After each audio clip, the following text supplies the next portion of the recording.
Do you have anything to show before I begin? Yeah, I think I can just share the screen for the links in case anyone wants to follow. Just a sec. Actually, you know what? I'll do that at the end. Why don't you go ahead? I think we were already 10 minutes late.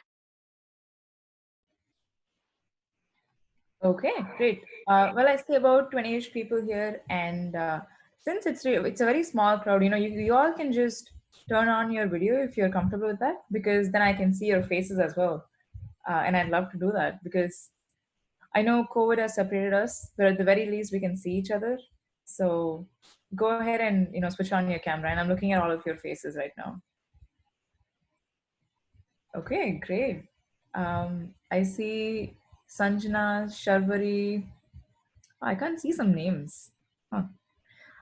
That's Karthik. I'm not very sure. Um, and I see a bunch of others as well. Great. Well, this is a very different. So this is not like a webinar type webinar because you all can actually ask questions during as well. So if you want me to stop during, feel free to do that. And this is going to be a fun one because I have a lot of stories to share in this. And hopefully you also learn something from it. Awesome. So first, I just want to start with saying thank you because I know it's a Sunday morning out there, and for me, it's Saturday night. So it's not as difficult as you guys waking up in the morning. And I'm not even a morning person, so I appreciate you guys waking up, even if it's at 10 a.m. And I really wish I was. I've been doing a lot of these webinars the last few months, and I also see Nidesh is on the call. He's been with me on many of the webinars, but we really wish we were in the room, talking to all of you face to face, but that's not possible, unfortunately. So feel free to engage with me throughout the webinar. The best thing about Zoom or any of these virtual interfaces is that you can share your thoughts and ask questions without interrupting the speaker. So you can just type that in and I'll make sure to get to all of that during the webinar. Although I see a lot of familiar faces, so you guys must have been on some of my webinars before. I definitely see a lot of familiar names. Awesome. So unlike all the previous ones, this session is not going to be about the book at all, actually. I mean, it's about the book, but not from the sense of talking about what's inside the book. Rather, this is about what we went through to create the book. The kind of mistakes that I made, the lessons I learned while designing, writing, rewriting, editing, and launching Admitted. And I'll be telling you a lot of stories. So hopefully you have a warm cup of coffee or tea or whatever you like to drink next to you right now. Awesome. I'm going to share my screen right now because there is a lot to be consumed and it's easiest if I show you some slides. Let me know if you are seeing a GIF of something called Pursuit of Happiness. Yep. Okay, awesome. Great. So I kind of made a mistake and revealed the name of the movie before thinking, but I was going to ask you guys if you knew this scene, and I feel like a lot of you might know this because it's I think one of the most pivotal scenes from a movie in recent times. And for those who don't know, this is I think the very final scene from a movie called Pursuit of Happiness, and happiness is actually spelled with a Y there, not an I. And it's a very popular movie based on the true story of this American businessman called Chris Gardner. And the entire movie is about his struggles, his true story, his real life struggles with homelessness, poverty, and raising a single child himself. And this moment in the movie, or in his actual life, is when he finally achieves what he calls happiness, or the happiness phase of his life. The story of the book has nothing to do with the movie itself, but I realized that just like how the movie is split into these different phases, the 9 months that my team and I spent, you know, building this book called Admitted can also be split into different phases. So I'm going to be beginning with the first phase of self-publishing a book, which is the ideation phase. Some of you might know this because I've spoken about this in other platforms before, but the one of the very first times that I remember even thinking about writing a book was back in December 30th, 2018. And this was right after I went home after Columbia. I just finished my master's at Columbia on 22nd December 2018, and I was there for the next 1 week just packing and saying goodbyes to all of my friends. It was a very emotional week because again it was the end of a very long journey, or at least what seemed like a very long journey. And I generally tend to book cheap flights. So because I booked a very cheap flight, I had a lot of layovers. I think I spent almost 11 hours at some airport because of a layover. It's a good thing though, because it gave me a lot of time to think about the past 16 months that I spent at Columbia. And that's when I began thinking that, you know, this is when I want to start writing a book. And I don't remember why I thought of this idea, but the idea that I wanted to write the book on was actually happiness. I don't remember why I wanted to do that, but I here is a small excerpt from a very short draft that I wrote back then. I didn't really write much. I wrote about 6, 7 pages of this so-called book back then, but for some reason I was inspired by this concept of happiness and how everyone tries so hard to attain it, but really very few people actually attain it. And so I wrote the first day I went back to India. I was able to wake up at 5 a.m. because of the jet lag. And so that helped me to kickstart my day writing. And then I wrote the second day, I wrote the third day, and then I either lost momentum or just wasn't sure how to proceed anymore. So that was the end of my first attempt at writing a book. The second time that I sat down to write a book was on sometime in February in 2019. This time I was not at my home. I was in some Airbnb next to Brown University, which is in Providence, Rhode Island. So I was supposed to be on a tour in Europe at that very moment. I was supposed to be, backpacking across Europe the entire month of February before I began my full-time job at Salesforce. However, because of some visa issues, everything fell through. I spent 6 months planning this, but in one day everything just changed. But so I just couldn't stay at my home anymore. I wanted to go somewhere and do something. So I thought, let's go to Rhode Island, where one of my friends, Rishabh, who I'll talk about more in the next few minutes, he was there. So Rishabh is the founder of a startup called Gradly. It's an education technology startup for, especially for students who are trying to come to the US. It helps you with, say, insurance, loans, visas, and so on. So I was working with Rishabh and helping him out with his startup. And whenever I was not working on his startup, I was just pretty much by myself. I would spend all of the evenings either, I think I would actually spend it mainly just reading or writing. And that's when I began thinking about an idea for a second book.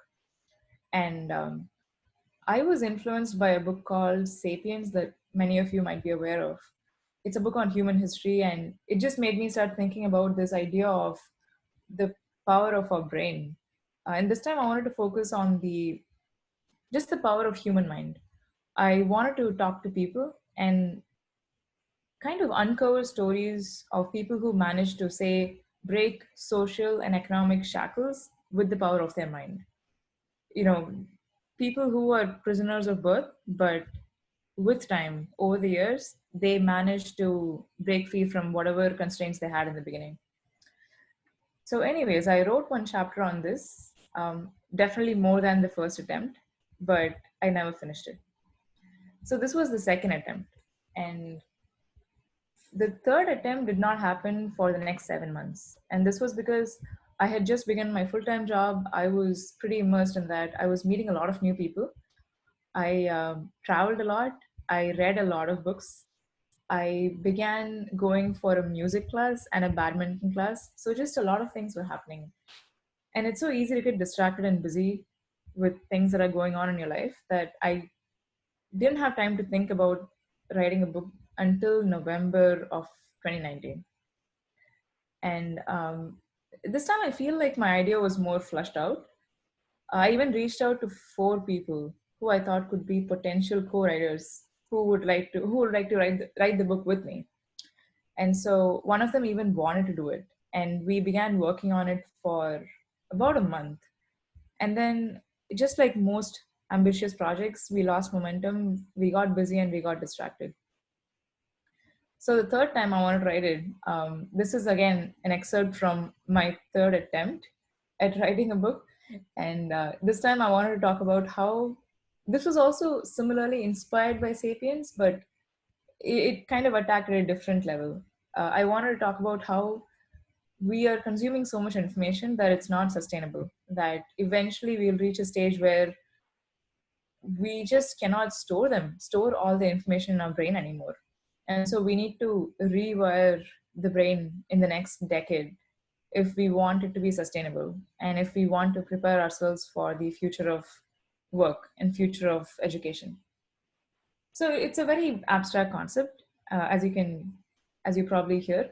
But before I could make it more concrete, um, we just lost momentum. So after all of this was done, I was pretty exhausted by December. I remember thinking that maybe it's just not possible, or maybe I wasn't experienced enough to begin writing a book, because I tried three times and I'd given up, and I just wanted to work on something small, because I think after a point you really want to experience some short-term successes. So I was inspired by this writer, um, who sends a newsletter every week. So what she does is she gives you this free guide on what she calls mind framing. So every time anyone signs up to her newsletter, this is what you get as a welcome gift. And I remember thinking, why don't I create a free guide on a few topics, and I can use these as leverage for people to sign up for my newsletter, because I was also sending out a newsletter at this point of time. So because of that, I sent this message to a junior of mine named Sai Kishore from NIT. And this was on December 27th, 2019. And I asked him if he would help me compile just a few guides on, as you can see there, applying to internships abroad, applying to masters, applying to internships during your masters, product management, and so on.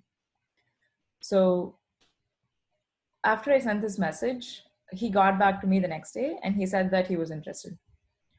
So Sai was the very, very first person to join the team of Admitted. And this is exactly when the official story of the book began, I think. Although it took a few months to write Admitted, it actually took more than a year to get to a stage where we could even think about writing a book on Admitted, writing a book on studying abroad. So this is just to show you that it's you probably have a lot of important, ambitious goals in life, and that's amazing. Everyone should have that. But what you can see from my experience is that it's even more important that you're able to break them down into smaller, achievable tasks that you can do on a daily basis. Because unless you get the sense of intermediary success, it's very hard to keep the momentum.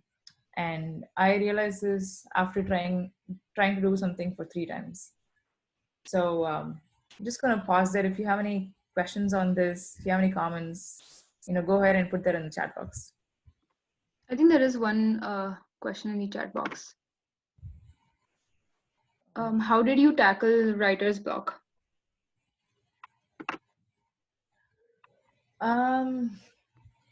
I guess I'll actually get to that in the writing phase of writing the book. But to be very honest, I'm trying to think of the most useful answer that would be helpful for you. In my case, I don't remember facing writer's block too much. And that's because writing at Bired was such a snowball effect, because we didn't begin thinking about writing a 370-page guide. Just one second. I'm just going to close something. Sorry about that. Writing admitted was such a snowball effect that we didn't think about we weren't intimidated by the fact that we were writing a 370-page guide. We began thinking about a 10-page guide, which was not a very daunting task. And then it began becoming bigger and bigger and bigger. So I didn't face writer's block as much as just the frustration of having to rewrite many of the chapters that I wrote was very, very unsettling because I was experiencing it for the first time. I was used to writing long articles, even 5,000 word articles, but I was never used to writing a book. And there is a lot of difference in doing both, which I'll talk about in a few minutes. But if you're facing writer's block, I think the best advice that I've heard um, from just writers in general is that don't stop writing. If you feel like you're blocked on one topic, then move on to the next one. It's almost like applying the law of physics where an object in motion stays in motion. If you stop, that's where you start hitting a trouble, because as long as you keep writing, even if it's not the best work, even if you feel like you could produce something better, just keep writing. And I feel like you'll always find another topic where it comes a lot more naturally. So I didn't face it as much while writing this book.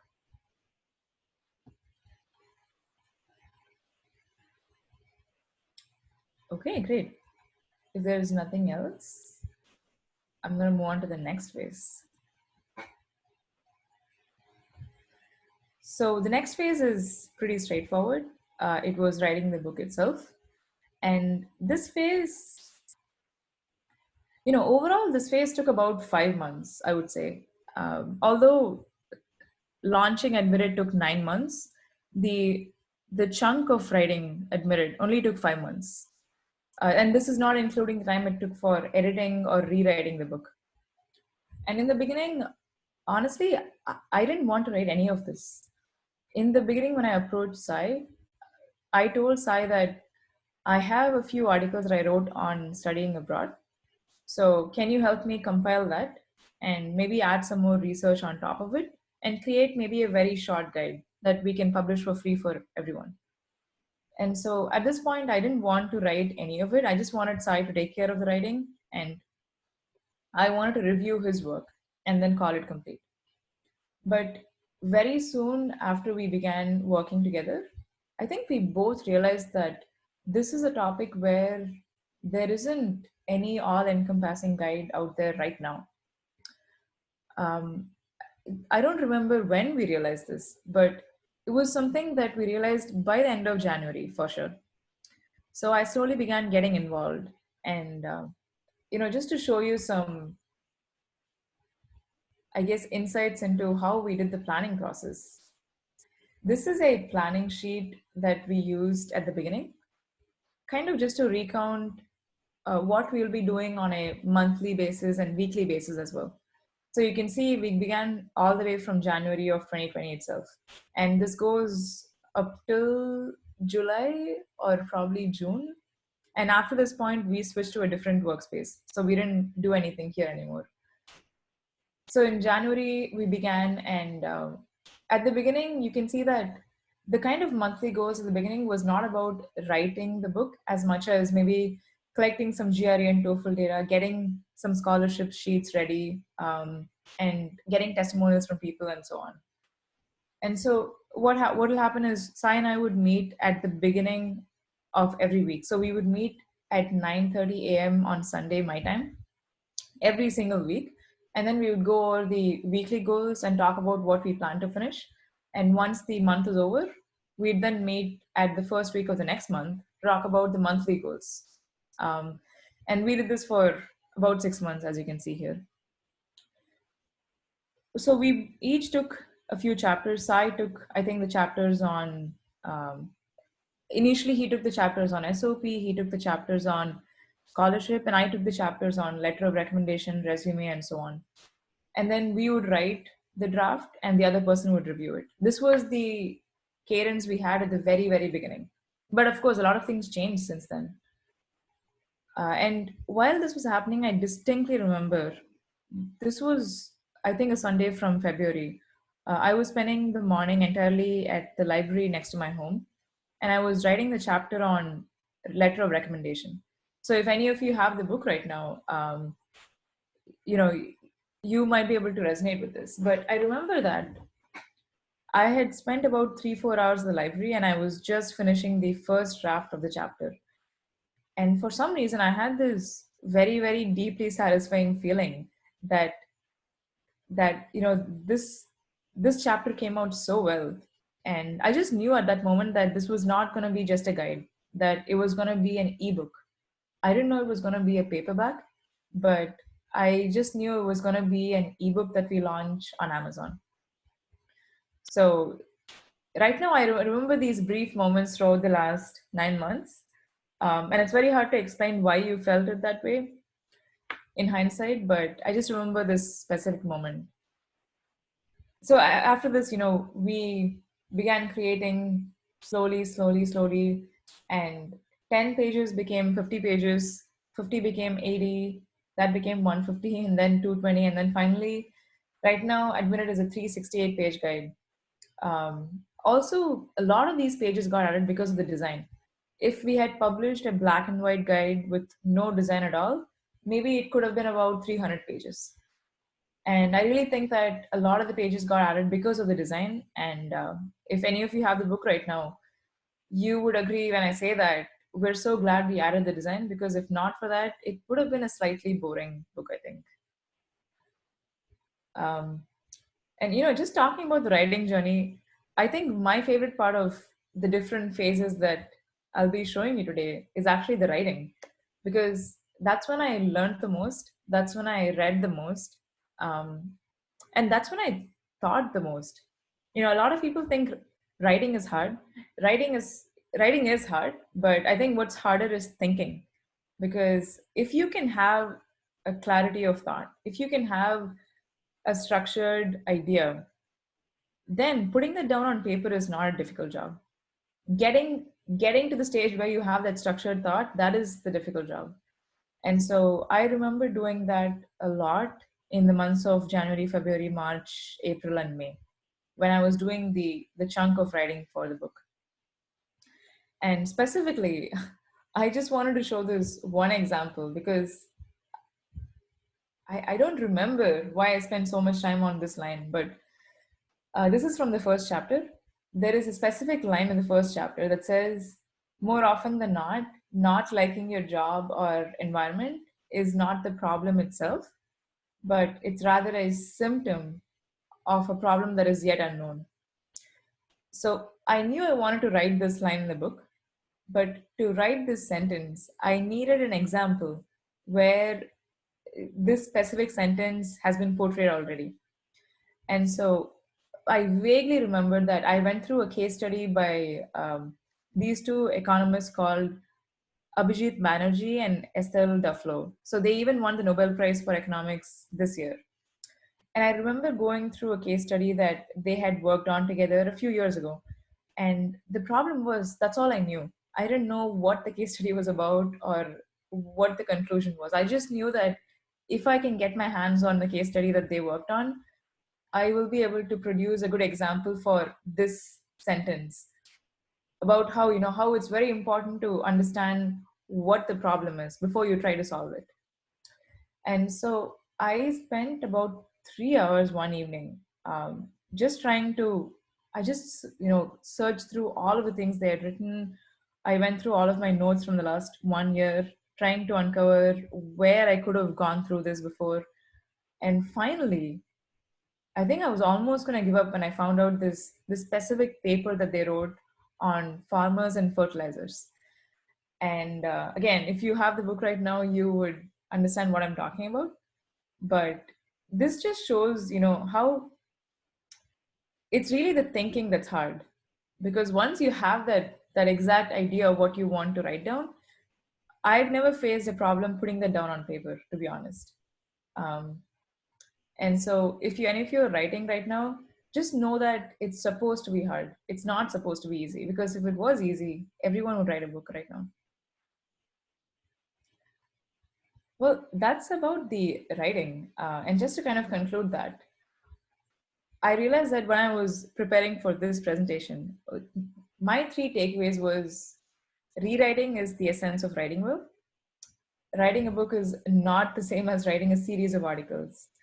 Initially, we thought, why not just think of it as writing an article on crafting your resume, an article on writing your SOP, and then just put them together. But I could not be more wrong, because a book needs to have a connecting thread between every single chapter. It cannot just be, a bunch of short stories, because this is not a book that's a short story book. It's supposed to be this one topic of helping someone study abroad. And so every time I made a change in, say, chapter 16 on securing your loan or getting your visa, I would have to think about all the other chapters where I talked about that and see if any of those would change. So I think writing a book is more so like a series of dominoes. And if you touch one of them, everything else will fall. So you have to be very, very, very careful before making a change. And finally, while writing is hard, co-writing is harder. And I say this because we realized early on, Sai and I think after the month 2 or 3, that both of us writing the book is not going to work out, because I had a different style, he had a different style, and every time he would write something, I would have to go through the editing process and kind of change a lot of things, which would discount his effort, because he put in a lot of time writing that. So if I have to change all of it, then it's just a waste of both of our times, we realized. So we had to get to a stage where we had this understanding that, I would do the writing and Sai would help with a lot of the research. In fact, he is the reason you have this scholarship sheet inside the drive today. There is a sheet inside the Google Drive that we shared for everyone who purchased the book, and there you'd see a list of 30 scholarships. And he's the person who sat down and just spent hours and hours trying to comb through all the websites and come up with a list of 30 scholarships that you can apply to. So the next phase, which was actually a very fun phase, it was a designing phase. And this is the phase where two more people joined the team.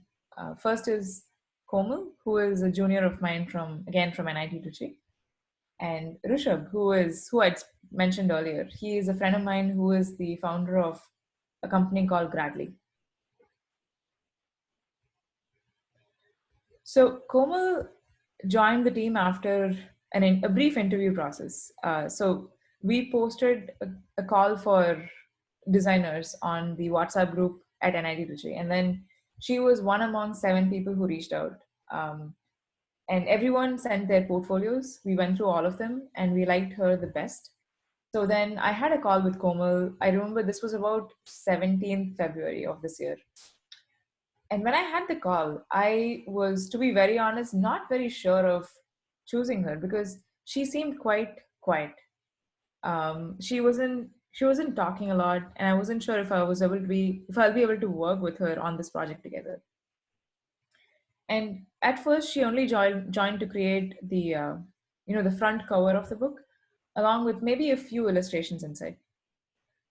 But as she began working with us, as she began joining the weekly calls, when Sai and I met every Sunday, the moment I knew she was the best person for the job was when I saw a chapter cover that she had designed, and more specifically, it was a chapter cover for resume. And what surprised me the most about her work was that I never gave her guidance. I mean, she would just read the book herself, she would read the chapter herself, and then she would design the cover herself.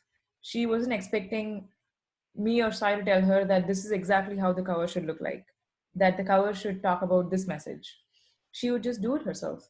And I think I remember thinking, just how lucky we were that she joined the team, because you need a designer who understands how you think, and who you need a designer who doesn't expect you to kind of lay out every single thing that they have to design, that they can pick it up themselves after a point. And I'm so glad that we hired her, because Komal began doing that from the very beginning. And more than, I think she joined just to stay on for a month or two, and she ended up staying with us for over 8 months. In fact, it was just a week or so ago when we finally had the final call, where she was done with designing the paperback as well as the Kindle version, and we had like what we call an exit interview for Komal. And this was Komal's stint with Admitted, and then there is Rishabh. So Rishabh, on the other hand, is the reason the book has a design system. While Komal was the reason why you see illustrations and these chapter covers, Rishabh is the reason you see that the entire book has this sort of a visual system. And I'll explain what I mean by showing you some examples here. This is the workspace for Admitted. This is on a platform called Notion that I use a lot. So this is where we've been doing pretty much all of our work. There's some work that we do in Google Drive, but this is where most of it is residing right now. So with Rishabh, I mean, honestly, I cannot thank him more, because despite having his own company run, he sat with me for almost, I think, 2 weeks, helping me design or helping me lay out the foundational design for the entire book.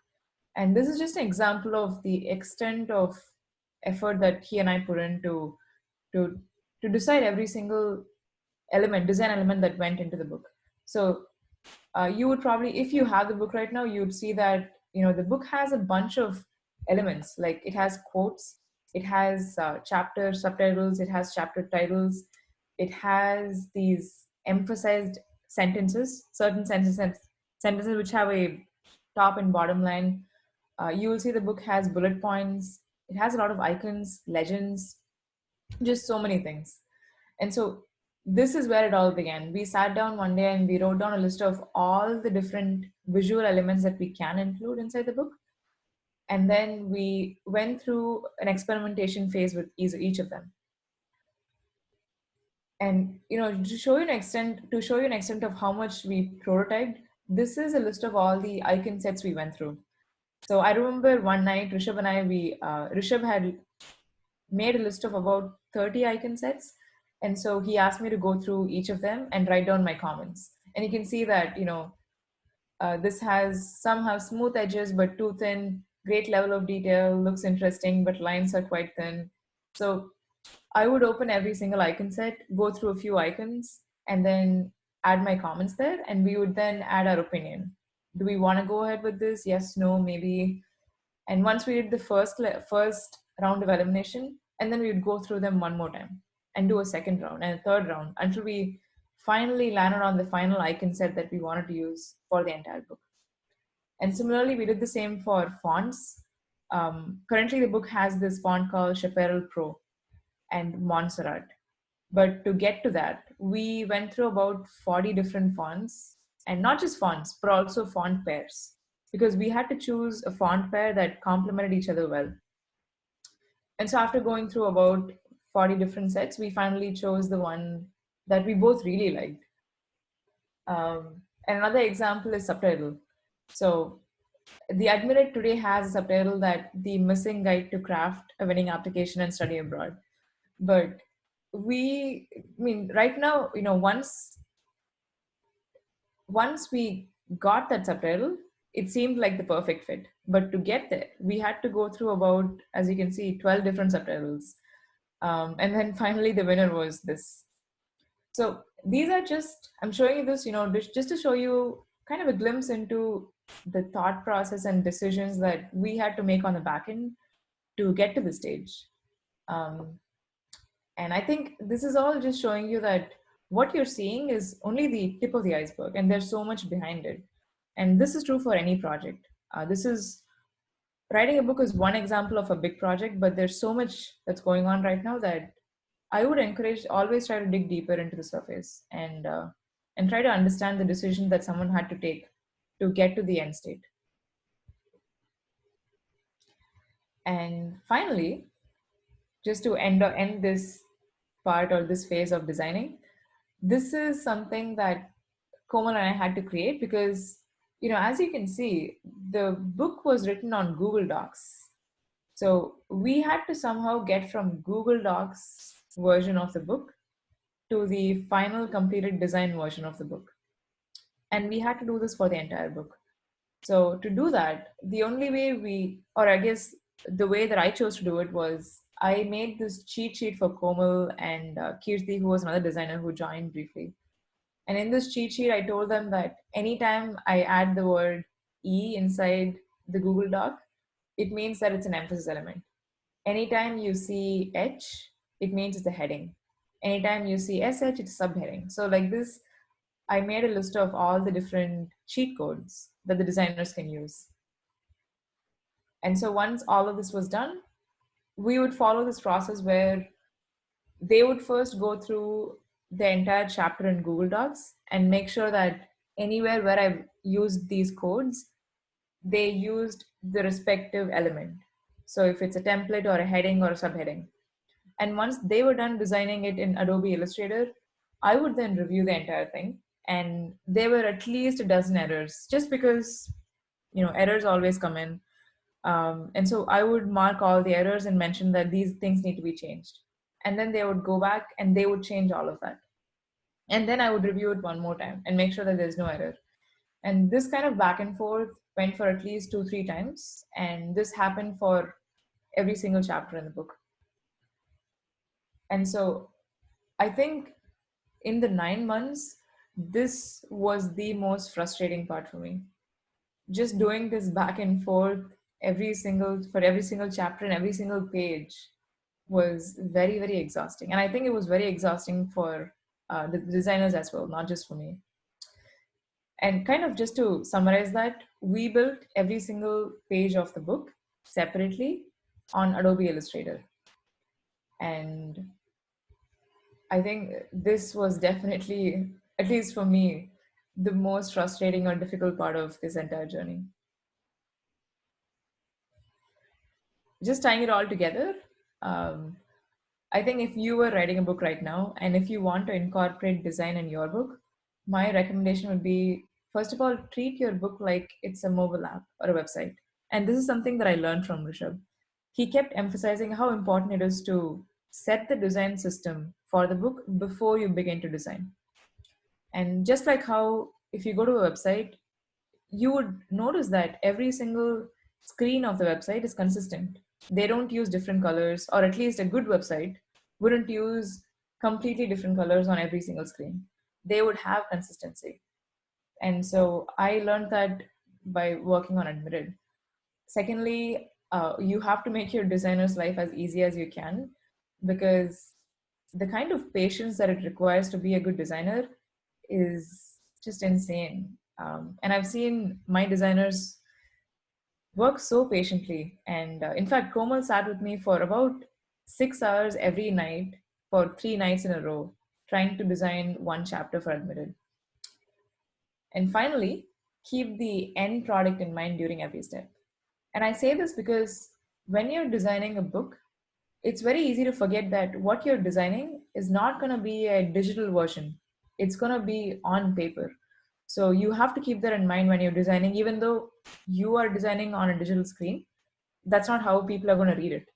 And we had to stop using Figma for designing, even though it helped us collaborate better. We couldn't use it anymore because we realized that Figma is not the best software when it comes to printing. The kind of quality you get from exporting out of Figma was just not good enough. So we had to go back to Adobe Illustrator and then do it the harder route. But we knew it was the right thing to do because we wanted the end product to have good paper quality. All right. Um, so the next phase is editing. But before I jump in, if you have any questions on the writing or designing phase, happy to answer that. I'm actually not seeing the chat bubble right now because I'm on a different screen. So feel free to unmute yourself and ask any questions. Might be easier.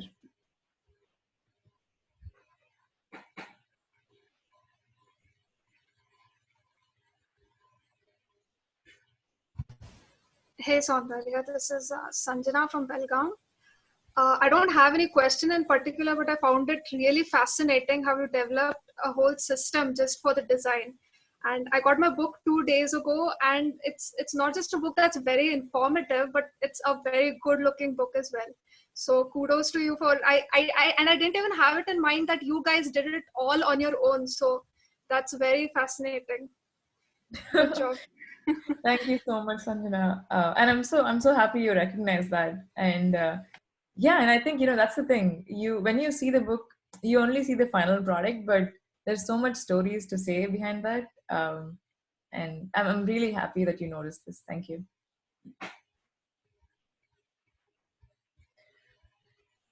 Okay, great. I mean, if no other questions, I'm going to move forward, but just feel free to unmute yourself anytime if you want to stop me. Great. Well, the next phase comes editing. And just to show you the importance of editing, I wanted to show this to you. So when you see this for the first time, I know it looks like it's garbage, but then you'll start noticing that the first sentence might be slightly hard to read. But once you conquer the first sentence, everything else becomes easier. The do you find this might be harder, but then you'll quickly read the rest of the sentences. Or at least that's my assumption. And I'm showing this because this is how it feels like when you're working on a book. I I have been involved in writing every single word of the book from January, that when I reached May and June, I just couldn't see the errors anymore. Even if I saw a typo in front of me, I would not be able to recognize it because at that point, I'm so invested and I'm so used to seeing that sentence on a daily basis that it's just impossible to pick out the error. And even if I try to do it very carefully, I still would miss some errors just because my brain got used to seeing it that way. And in my brain, it's not an error anymore. And this is why I realized that editing is such an important part of the process, especially not doing it yourself. You need someone else who can have a fresh perspective on things, who can who can look at something for the first time and then quickly find all the errors. And so this is how the next person joined the team. Karthik is actually a friend of mine from NIT. When I was in NIT, he and I were in a club together. But since I graduated, we weren't in touch. For the last 3 years, we didn't really keep in touch. And on one random day, I think this was about uh, June 30th, I remember, I got an email from Karthik, and he just mentioned that he first said that he's happy that I'm writing the book, and he congratulated me for it, and he told me he would be happy to edit some part of the book or even the entire book if I want him to, voluntarily. So when I saw this email, I was extremely surprised, and I emailed him back right away saying that thank you so much and can you get on a call, because this was exactly the time when I needed this, when I needed someone to help me edit the entire book. And so it was such a serendipitous moment when he sent this email that we got on a call the next day itself. I remember we spoke for a while, just catching up and hearing what happened the last few years. And then he told me that he is willing to edit every single chapter I've admitted. So, just trying to show you this. Aside from Karthik, I actually had 10 other proofreaders go through all the chapters of the book and give their feedback, because I knew that while Karthik did an incredible job finding out hundreds of places where I made errors. It's always good to have more people and more set of eyes looking at your work. And so I picked 10 people. I reached out to these people, asked them if they would be willing to do it. And beyond that, we couldn't ask all of them to edit everything. While Karthik was willing to do that, we had to cherry pick certain chapters and give it to certain people.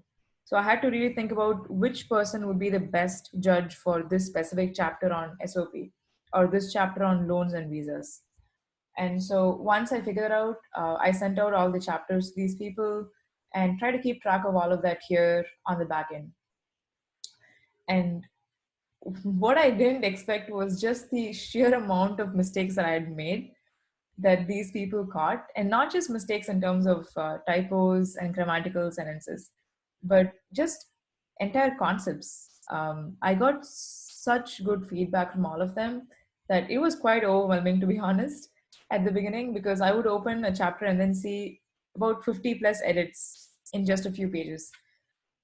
And so I told myself that it's just, you cannot escape this process. You have to go through this.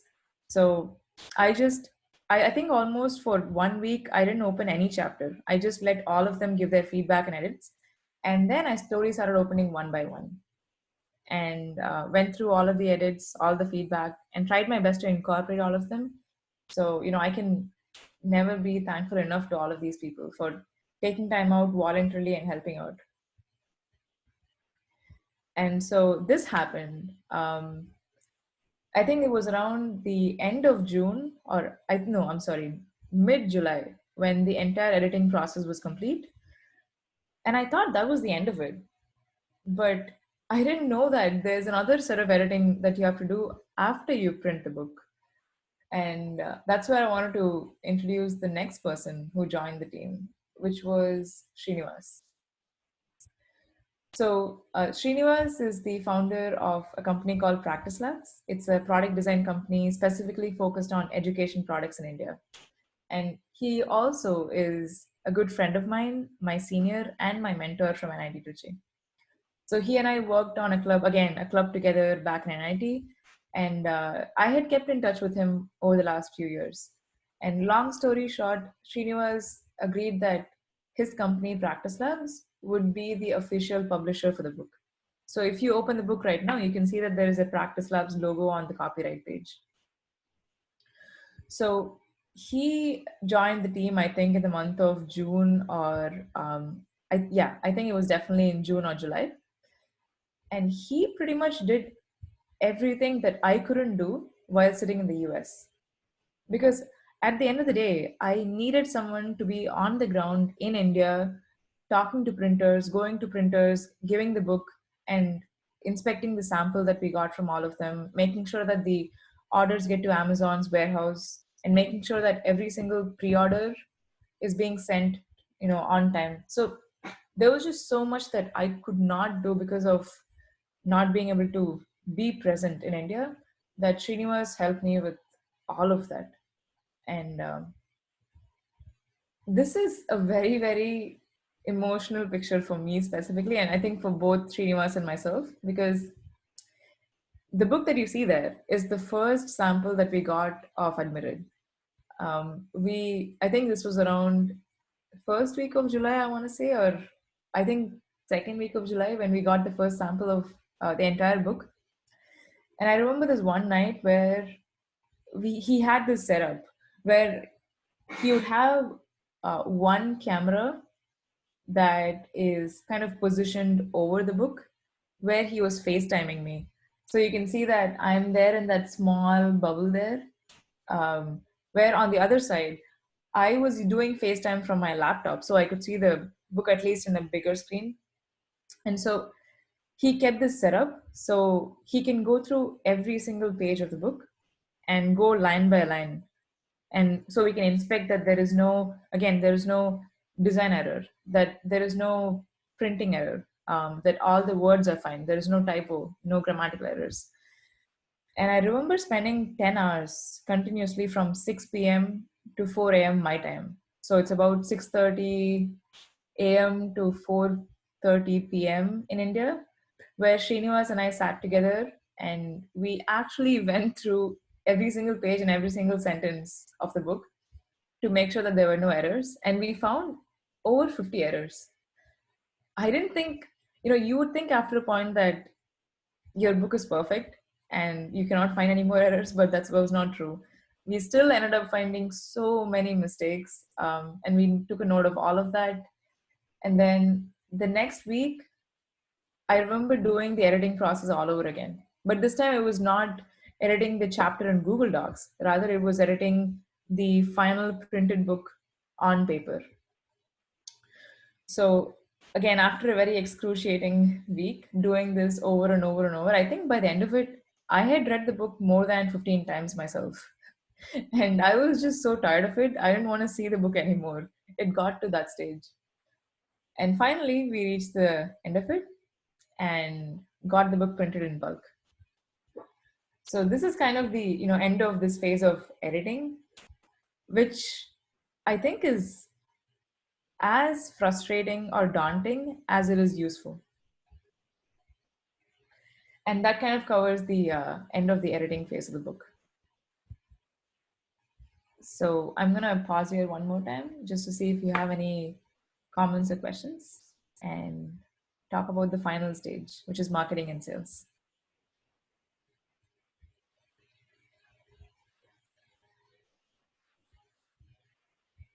Okay, great. Soundarya, there's a question for you in the chat. It says, how do you take some comments positively and the idea of scrapping a whole page after spending a lot of time on it?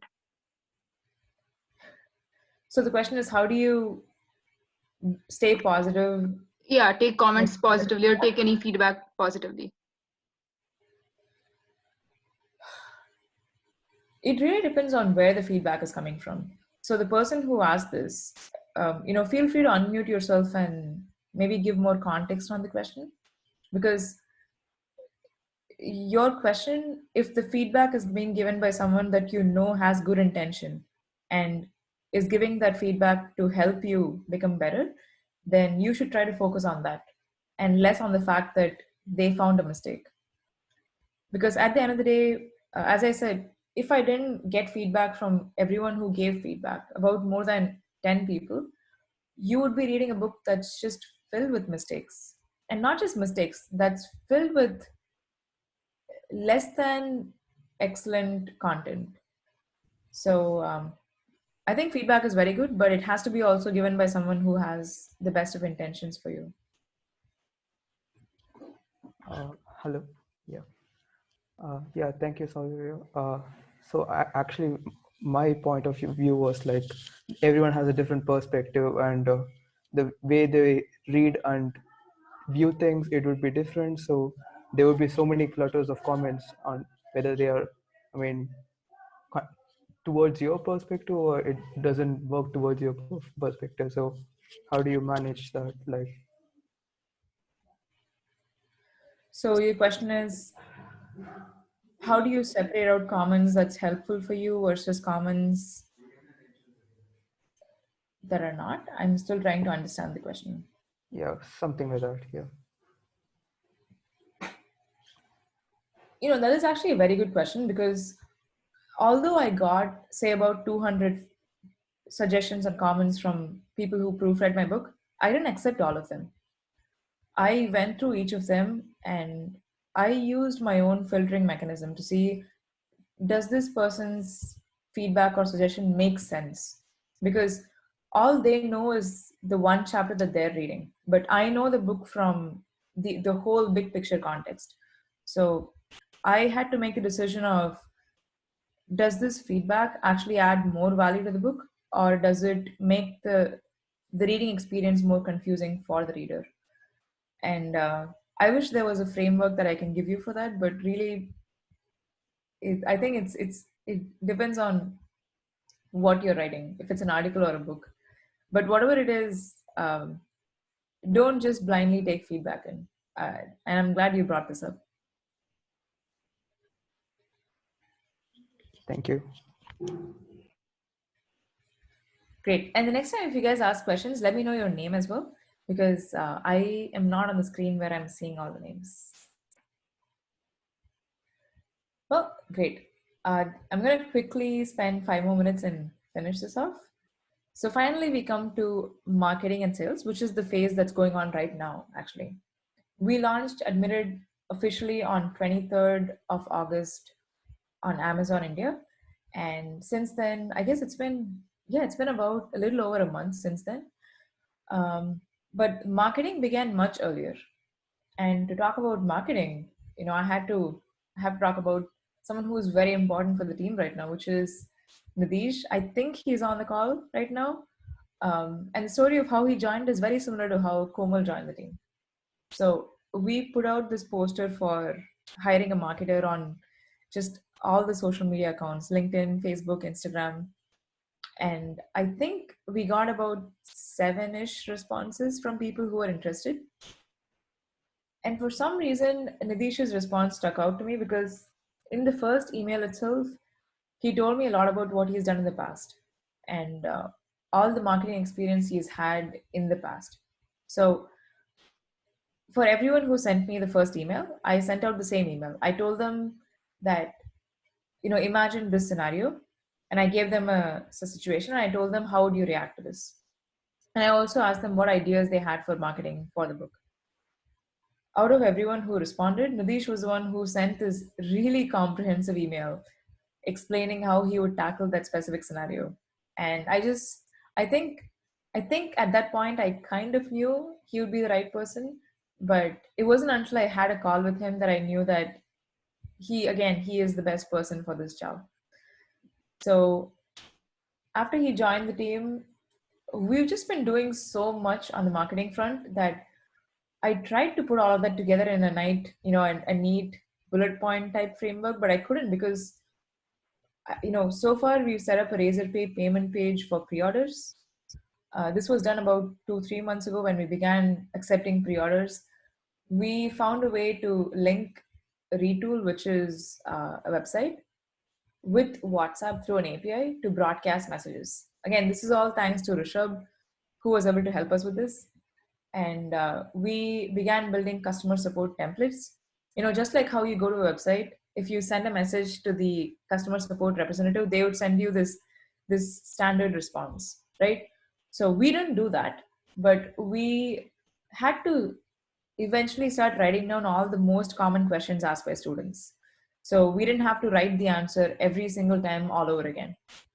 So we can start writing some templates that we can use for similar questions that were being asked.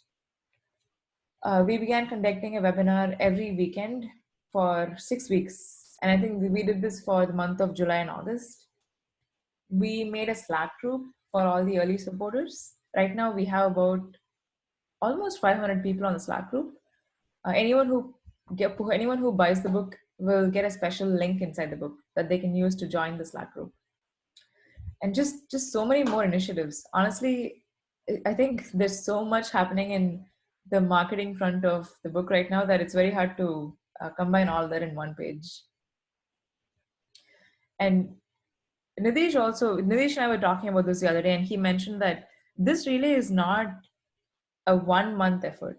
It's more of a multi-year effort, because while this year we're trying to spread the word out and just let people know that there is such a book in the market, we'll be again working on this next year and the year after and the year after to make sure that more and more people know about the book. And hopefully, our dream is to make sure that every single person who is thinking of studying abroad has access to Admitted and is able to read the entire book and use the best practices from the book and hopefully get admitted to their dream university. So this is about, marketing in a very quick glance. And I cannot talk much about this because there are many things that we're still working on right now. And we have to see the effect of it after a few months. And that's when I can say with clarity that this worked and this did not work. And finally, just ending this, I feel like this is not talked about as much, but it's very important because from my experience, I can tell you that writing a book really consumes you completely. I cannot tell you the number of days I would go to sleep thinking about it and wake up thinking about it and spend almost the entire day thinking about it. I just couldn't stop thinking about how to make the book better or what to do next or just, so many things kept knocking at my door every single day. And I remember the specific instance where I had just finished writing for the last 4 hours and I went to sleep at about 2 a.m. at night. This was back in March. And for some reason, I was almost at the stage of where you know you're sleepy and you know you're entering the state of sleep, but you're not there yet. And I remember just suddenly thinking that in one of the pages that I had just written over the last few hours, I wrote the term adjective instead of the term verb somewhere. So I just knew I wrote this somewhere and I made a mistake and I had to go correct it right away. So I was so exhausted, but I still dragged myself out of bed and I opened my laptop and I searched for the page where I made the mistake and I changed it and then went back to sleep again. But like this, there were so many instances, many sleepless nights for myself, and not just myself, many people from my team as well. um, and it's been over a month since we launched, and I finally feel like I'm able to take a step back and focus on the next milestone and next projects in life. But this is still a phase that I'm in right now, and I really hope it gets over soon.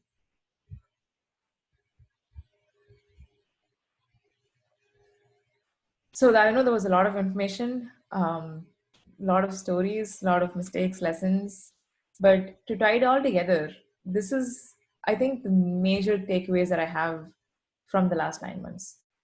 First is, if you're working on a big project right now, I highly encourage not doing it yourself alone. Because, to be honest, I have the privilege of being the face of the book because my name is there and so everyone thinks that the book was written and designed and launched by me, but that's so much farther from the truth, because really I like to think that I'm 50% of the book, but the rest 50% is everyone that you saw until now, which is, it's Sai and Nadish and Komal and Srinivas and Rishabh and Karthik and so many others who helped along the way. So do yourself a favor and go and find good people to work with, because you will not just lessen the workload for yourself, but you will learn so much from working with them. Second is celebrating the small successes. I still remember the day we got the first order or the first pre-order for the book. And this was at like 3 a.m. my time. I was on call with Nadish. We had just sent out a WhatsApp broadcast to everyone who showed interest in pre-ordering the book. And this person named Srinidhi was the first person who got the book. And when I saw that message, I legitimately freaked out. And I think Nadish probably knows this, but I was just so happy because until then it was all in my head. We had created this product, but then we didn't know if people wanted to buy it. But when we saw that first order, it all became very real. And so, just celebrate all the small success that you have. And finally, take time to reflect and learn from your decisions as well. This very session, to talk in this session, I had to do a lot of reflection and write down stories and moments from the past 9 months. And I also took a lot of voice memos, just recording myself talking about a specific day or a specific instance. And I think all of this helped me, because you're working on such a big project that if you don't stop and take notes or recount the moments or recount the major decisions you made, you won't know how much you're growing and how much you're learning along the way. So at least in my case, I love documenting things and I love sharing things. So I guess I'm just really glad that I got to do this right now, because this webinar made me think about the last 9 months. So with that, I'm going to stop and just say thank you all so much for staying with me on a Sunday morning. And if you have any questions, feel free to ask it right now. So there are a couple of questions in the chat. Unless you want to unmute yourselves and ask yourselves, I could read it out otherwise. Would anyone like to speak up? Okay, so there's a question from Kashish. How important was your own personal brand for the success of the book?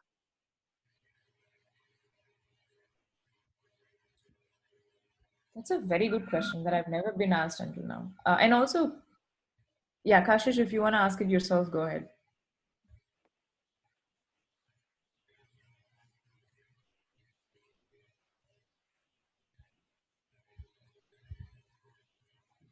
Okay, cool.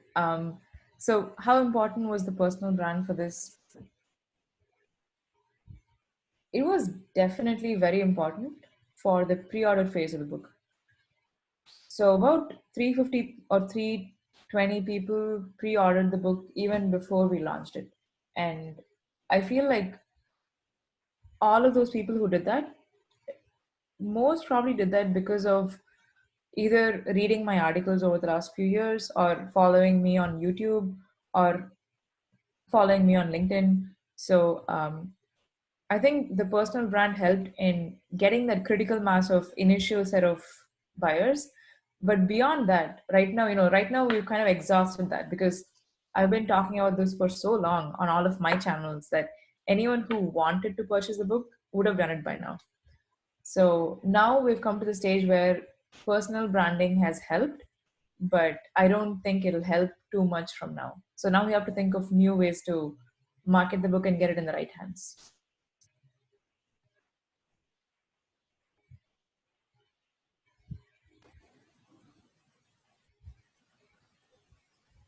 Yeah, go ahead. Hey Soundarya, this is Sanjana once again. Oh, hey. I don't think you realize this, but not only has the book been very helpful for me, but it has also been very helpful for my dad. So when I'm not reading the book, he picks it up. And so he gets to know a lot about what goes on behind the scenes and what exactly one needs to do to apply to schools abroad. So it's been very helpful that way. So, like, if you haven't thought about this part of the audience, there's also the parents who are also always worried about what exactly we are doing. So even they get to know how the process is. My question is, so during this entire process, there's a tendency to obsess about what the outcome is going to be, whether I'm going to get admitted or not. So there's a tendency to obsess about that. So my question to you would be, when you were going through the entire process of writing the book, what kept you going and, not thinking about how's it going to turn out, how's it going to end out? You just gave it your best at the time. I just want to know what kept you going, so that if you can build a parallel to also the entire application process. Thanks. I mean, first of all, thank you so much for telling me your dad is reading the book, because that's very, very unprecedented. I did not expect that.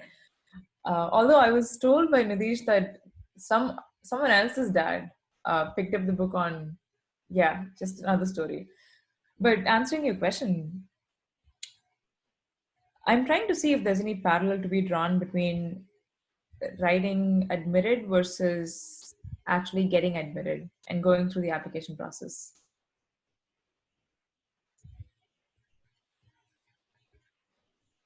I think with getting admitted, or I guess applying for a university, you know the end goal. You know that you want to see that offer letter from them in a few months.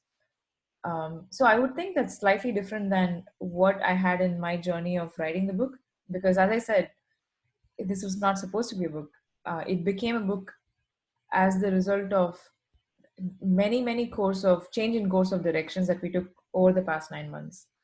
So I think there is less parallels to be drawn between the two. But if your question is just about how do you keep yourself motivated while applying to universities, then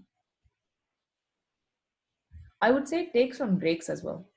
I have been hearing students who come tell me that they wrote their GRE once, they got a bad score. They wrote their GRE second time and they still got a bad score. And I think the main issue there is writing your GRE is not an easy task at all. It took me 2 tries and it took me at least 3 months to prepare for it. So once you are done writing it, even if the score is bad, you need to give yourself at least a few months of rest before you start again, or at least a few weeks of rest. And I would say the same for applying to university.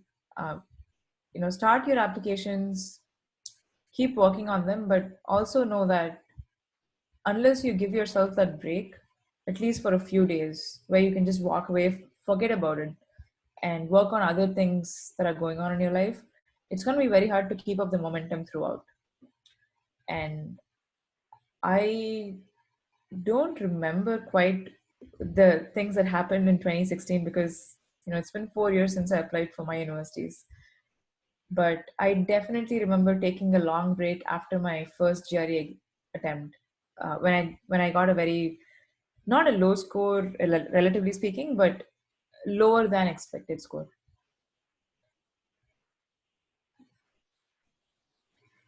Thanks, Soundarya. I think Nitin had his hand raised. Yeah, yeah. Hi. So, hi, Soundarya. Hey. So I don't have a question. I just have my takeaways from today's session. Is that what I understand and the entire journey that you told is that is something that if you need help and if your whole idea and the purpose is good, you'll definitely get people to help you out. Because so I've been seeing following you for quite some time on Instagram and other platforms, and I see all those posts wherein you ask for people to help and join. Wherein I still remember the designer post wherein you had asked people to join in as designers. And even the other aspects that you see, even the publishing, so it's all based on your networking. So it just tells how important networking is in today's world. And the saying that your network is your net worth is quite true. That's my takeaway from the session. That's just wanted to tell you that. Oh my God, Nathan, you are amazing because I cannot believe I forgot to say that, but you are so right. I keep telling this to, specifically, I told this to, I think, Komal, Nadesh, Srinivas a lot of times, but I keep telling my team, or at least I keep thinking about this myself, that how grateful I am, because most of the people who helped in this process did it for free. They didn't do it for even a single rupee. So, and even the people who took money from me, or even the people who I had to pay for, they took a lot less than what one should be paid. And all of this was because, I'm guessing, they thought that this whole idea and vision was good enough that it's worth spending their time. So you are very right. And I have at least 6 or 7 voice recordings where I've told myself just how grateful I am for all of these people. And I'm glad that's your takeaway. Yeah, and probably this is all the people who helped you are the people who faced these problems, and they actually had this vision of maybe writing a book, and they couldn't maybe not do that. And when somebody comes with the idea of helping out people and reaching the masses, is just I think the money factor does not come into picture. Thank you so much. So I mean, Thanks. all I can ask is, are you doing your masters right now, or are you applying Yeah, right now? yeah, I'm doing my master. So I started following you. I started following Parth, and then probably in 1 or 2 videos, I don't know, maybe the YouTube algorithm just Yeah, awesome. showed your name, and then that's how the whole point. Amazing. Well, thanks for joining this webinar, because I know you don't actually need the book, but you still Yeah. joined. Yeah, so I actually it's also helpful. Another market that you can explore, just like I think somebody told you the parents market. Another market that you can explore is the people who after MBA wants to looking out for a job in US or Europe, wherein the resume, the cover letter, SOP, all these things even they need to write. Of course, the context may be different, but it's something that even they need to write. And so I bought admitted because of that. I think the resume, the drive that is there, it's quite useful for especially if you're starting from scratch and you don't have anything in your hand. So yeah. Really? Okay. I never thought about it that way. Very interesting. Yeah, it's okay. Anyways, thanks Soundarya. Thanks, Nathan. I think Yash raised his hand. Yeah, sure. Hi, Soundarya. Hey, So Yash. I bought the book, I got the book last month.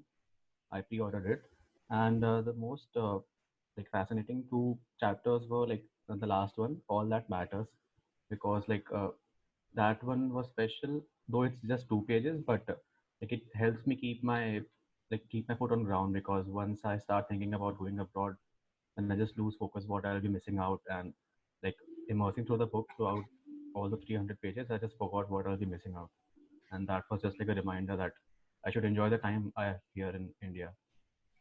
So that was a very good point to add in the very end. And apart from that, the other section was life at grad school. So that what keeps me excited about what I'll be witnessing there. So like these two just keep me in check about what I should focus and be happy about. Thank you for that. Okay. That's that's so amazing. And just because you mentioned this, yes, I wanted to say that the life at grad school, I think I mentioned this in the book itself, but it was such a last minute addition because none of us thought about it. But one day Rishabh just mentioned on a call, hey, why don't you add some pictures from your grad school? It'll be a fun addition for them, and it'll make them more excited to look forward to their experience as a grad student.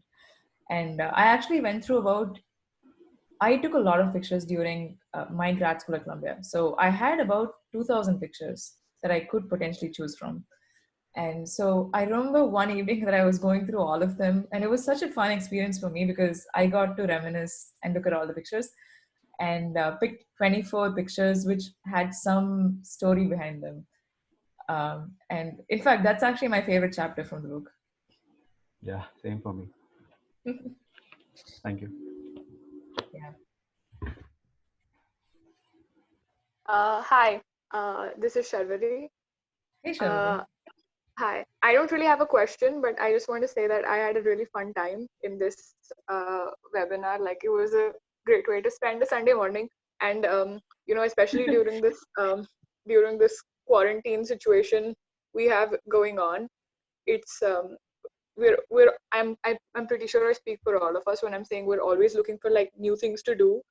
So this was a really great way to spend some time. So thank you for talking to us. It was really fun. Gosh. I mean, you guys have such big hearts because you're so easy to appreciate someone. Thank you so much.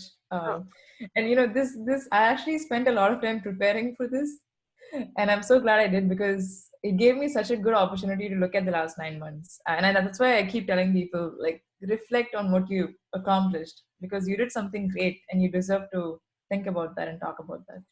Thanks so much. Also, thank you to Manali for organizing this as usual.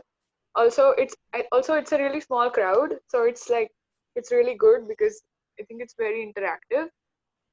So all of it was pretty great. Absolutely. Yeah. Yeah, thank you so much. Does anyone else have any questions? Yeah, hello. Hi, Soundarya. Hey, Karthikeya. Hi, this is Karthikeya. Yeah.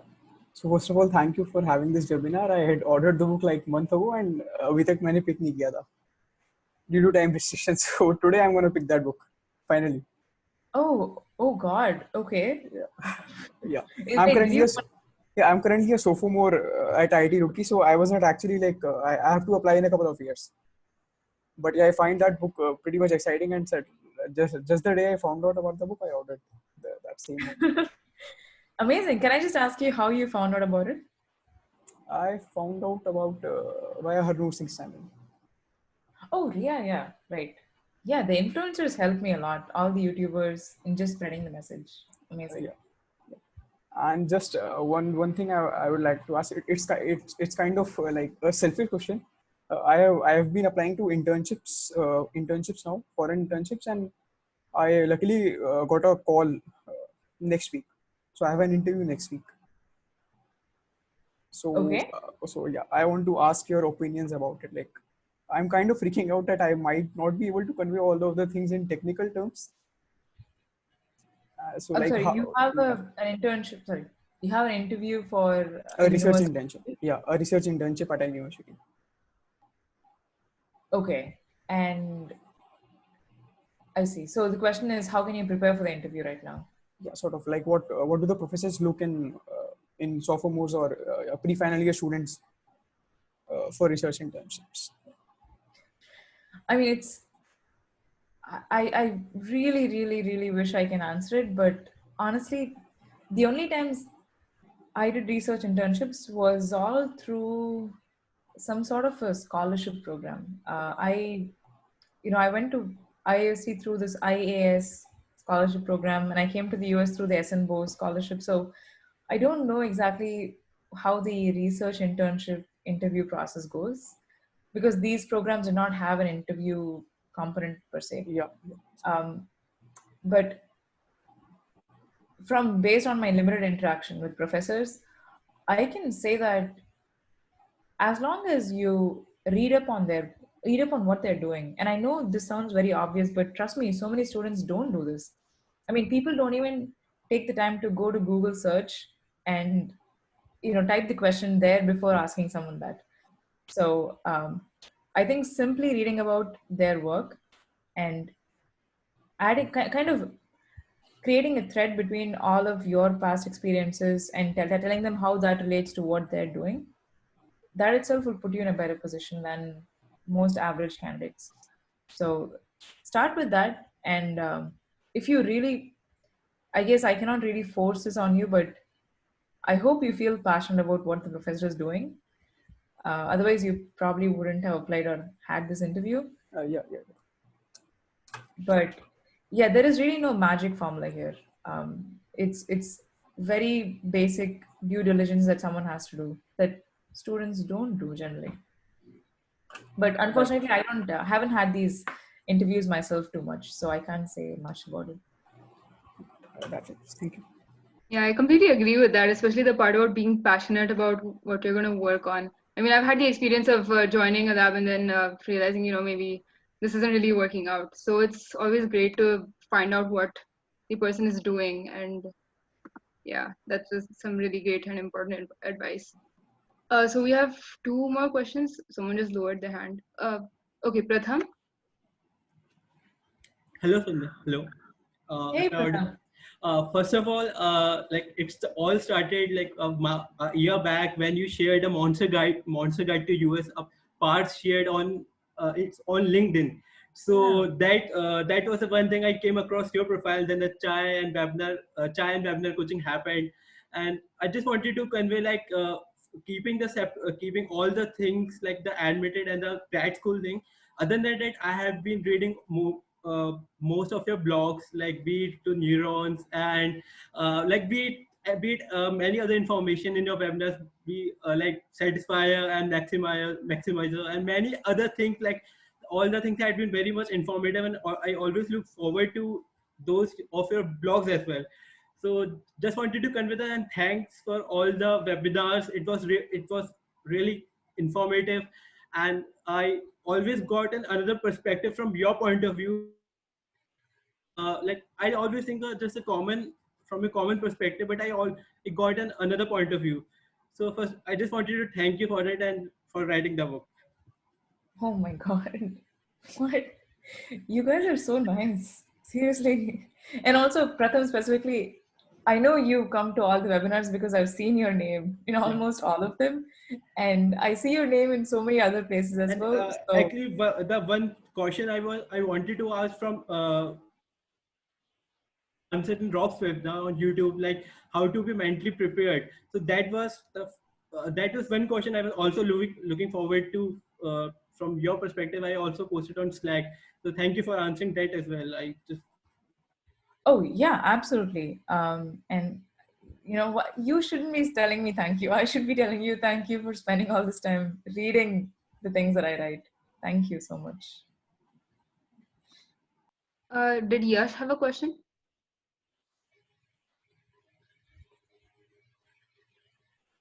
I don't think so. I think Yash is not there, actually. Yeah, I probably left the meeting. There was a hand raised. Anyway, yeah, Okay. last call for questions. Awesome. I think people are slowly leaving right now. Yeah. Gosh, I realize it's been 90 minutes since we began. That's a lot of time. So I cannot believe you guys stayed on for this long. Thank you. Yeah, well, thank you so much, Soundarya, for joining us today. And everyone who's still here, please do keep in touch with us. We arrange meetings, like sessions like these every month. We're actually not having a talk next month, but we usually do have someone or the other joining us each month, and they're always doing some pretty cool stuff. So and yeah, mostly like as Soundarya said, we need a team. So we have a really small team, and I'm working on this here in the US. So I definitely need a lot more people in India who can help me with outreach, because we primarily do this for high school students. Today's talk was specifically more for the undergrad college grade level, but we try to keep this accessible to high school students, because we feel that the curriculum, the high school curriculum tends to get very mainstream, and it kind of tends to show students that there are very limited options of what they can do, and that there's no time to pursue hobbies or anything like that. And we want to show them that's actually not true. A lot of your interests and passions can come together and even be your career. So yeah, we have a lot of interesting people who come and talk about their work and interesting things that they do. So our team mostly needs help with outreach, as in explaining to high school students and their parents what this is about, because that's kind of where we're lagging behind, because we can't communicate with them directly. So we need a dedicated team in India who can help us with outreach. So if you're willing to do this, please get in touch. I can actually just share. Okay, I'll just send this in the email. All of our links, you probably have them already. You can just follow us or just email us if you're willing to join. And there was one thing that I put in the chat, but I'll just say that again. For those of you who have purchased the book, we'll be sending out a form in a couple of days, and you can upload a screenshot of your order, and one of you will be randomly selected to receive guidance on writing your SOP from Soundarya. I'll again include all of this in an email. So yeah, unless there are any other questions, that's all for today. And thank you so much for coming. Awesome. Thank you all so much, and go and have hopefully a fun Sunday. Bye. See ya. Bye.